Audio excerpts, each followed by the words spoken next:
কেমন আছেন বন্ধুরা? আশা করি সবাই ভালো আছেন। আজকের কবিতা বুঝিয়ে বলা, সুকুমার রায়ের লেখা। আশা করি ভালো লাগবে। লাইক দেবেন, সাবস্ক্রাইব করবেন আর কমেন্ট করতে ভুলবেন না কিন্তু। ও শ্যামা দাস, আয় তো দেখি, বস তো দেখি এখানে। সেই কথাটা বুঝিয়ে দেবো 5 মিনিটে, দেখে নে। জ্বর হয়েছে? মিথ্যে কথা, ওসব তোদের চালাকি। এই যে বাবা চেঁচাচ্ছিলে, শুনতে পাইনি? কালাকি মামার ব্যায়াম ও বদ্যি ডাকবি? ডাকিস না হয় বিকেলে, না হয় আমি বাতলে দেব বাঁচবে মামা কি খেলে। আজকে তোকে সেই কথাটা বোঝাবো। না বুঝবি তো মগজে তোর গজাল দিয়ে গোঁজাবো। কোন কথাটা তাও ভুলেছিস? ছেড়ে দিচ্ছিস হাওয়াতে।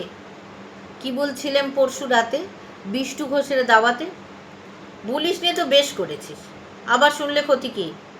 বড় যে তুই পালিয়ে বেড়াস, মারাস নে যে এদিকই। বলছি দাঁড়া, ব্যস্ত কেন? বস তাহলে নিচুতেই। আজকালের এই ছোকরাগুলোর তর্স হয় না কিছুতেই। আবার দেখো, বসলি কেন? বইগুলো আর নামিয়ে, তুই থাকতে মুটের বোঝা বইতে যাব আমি। সাবধানে আন, ধরছি দাঁড়া। সেই আমাকেই ঘামালি। এই খেয়েছে কোন আক্কেলে শব্দকোষটা নামালি? ঢের হয়েছে, আয় দেখি তুই, বস তো দেখি এদিকে। ওরে গোপাল, কয়েকখানা পান দিতে বল খেদিকে। বলছিলাম কি, বস্তু পিণ্ড সূক্ষ্ম হতে স্থূলেতে, অর্থাৎ কিনা লাগছে ঠেলা পঞ্চভূতের মূলেতে। গোড়ায় তবে দেখতে হবে কোত্থেকে আর কি করে রস জমে ওই প্রপঞ্চম বিশ্ব তরুর মুশি করে। অর্থাৎ কিনা এই মনে কর রোদ পড়েছে ঘাসেতে, এই মনে কর চাঁদের আলো পড়ল তারই পাশেতে।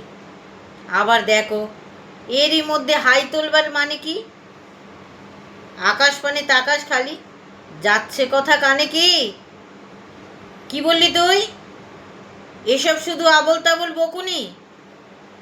বুঝতে হলে মগজ লাগে, বলেছিলাম তক্ষুনি। মগজ ভরা গোবর তোদের হচ্ছে ঘুঁটে শুকিয়ে, যায় কি দেওয়া কোনো কথা তার ভিতরে ঢুকিয়ে। ও শ্যামা দাস, উঠলি কেন? কেবল যে চাস পালাতে, না শুনবি তো মিথ্যে সবই, আসিস যদি জ্বালাতে। তত্ত্ব কথা যায় না কানে, যতই মরি চেঁচিয়ে, ইচ্ছে করে ডান পিঠেদের কান মুলে দিই পেঁচিয়ে। নমস্কার, ভালো থাকবেন সবাই।